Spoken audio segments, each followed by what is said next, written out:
நடந்த அசம்பாவித சம்பவத்திலே 4 மாணவர்கள் காயப்பட்டு வைத்தியசாலையிலே சிகிச்சை அளிக்கிறார்கள். கூடுதலானவர்கள் காயப்பட்டிருக்கக்கூடும். ஆனால் வைத்தியசாலைக்கு சென்றவர்கள் 4 பேர். அதிலே 3 உடனடியான சிகிச்சை எடுத்து அன்றைக்கே திரும்பிவிட்டார்கள். ஆனால் ஒருவருக்கு தலையிலே பாரிய காயம்.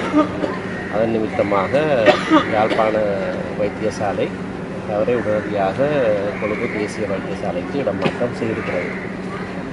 இன்றைக்கு அவருக்கு அந்த தலையிலே ஏற்பட்ட காயம் சம்பந்தமாக சத்திர சிகிச்சை ஒன்று இப்பொழுது செய்யப்படுகிறது. அந்த காயமுற்ற மாணவன் கொழும்பிலே போலீஸுக்கு கொடுத்த வாக்குமூலத்திலே மாணவர் சங்க தலைவர் சசீந்திரன் தான் தனக்கு அடித்ததாக வாக்குமூலம் கொடுத்திருக்கார்.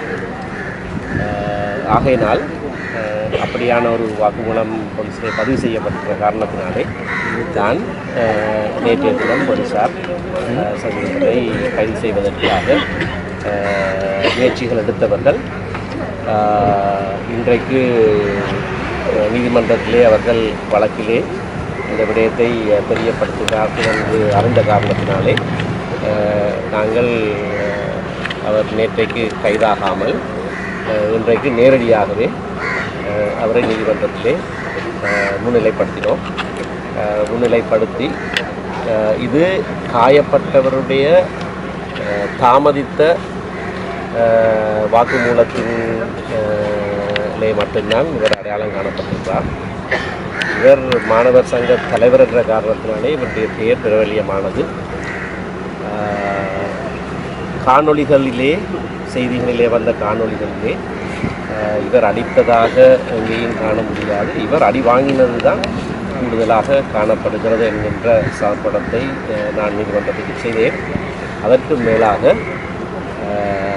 தன்னை கைது செய்ய போலீசார் தேடுகிறார்கள் என்று அறிந்தவுடனே தானாகவே நீதிமன்றத்துக்கு அவர் வந்து தன்னை முன்னிலைப்படுத்தியிருக்கிற காரணத்தையும் கருத்தில் எடுத்து அவரை பிணையிலே விடுமாறு நீதிமன்றத்தில் நாங்கள் கேட்டுக்கொண்டோம்.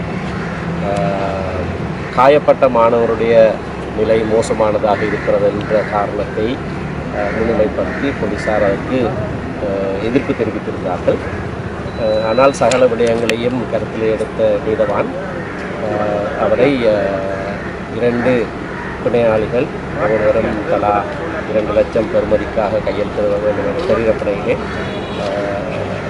பிணையிலே செல்ல அனுமதித்திருக்கிறார். இந்த சம்பவம் சம்பந்தமாக போலீசாருக்கு வாக்குமூலத்தை கொடுக்கும்படியாகவும் இவர் தனக்கு அடித்தவர்களுடைய பெயர்கள் எனக்கு தெரியும், அது சம்பந்தமாக நானும் முறைப்பாடு செய்ய விரும்புகிறேன் என்ற நீதிமன்றத்திலே என் மூலமாக சொன்ன காரணத்தையும் கருத்தில் எடுத்து இவருடைய முறைப்பாட்டையும் பதிவு செய்யுமாறு போலீசாருக்கு உத்தரவு கொடுக்கப்பட்டிருக்கிறது. ஆகையினாலே மாணவ சங்க தலைவர் கைது செய்யப்படவில்லை, விளக்கமறியலில் வைக்கப்படவில்லை. அவருடைய பெயர் குறிப்பிடப்பட்டிருக்கிற காரணத்தினாலே, அவருக்கு எதிரான ஒரு முறைப்பாடு இருக்கிற காரணத்தினாலே வழக்கிலே முன்னிலைப்படுத்தப்பட்டு பிணையிலே செல்ல அனுமதிக்கப்பட்டிருந்தார். அடுத்த தினம் ஆகஸ்ட் மாதம் 25ஆம் தேதி இந்த வழக்கு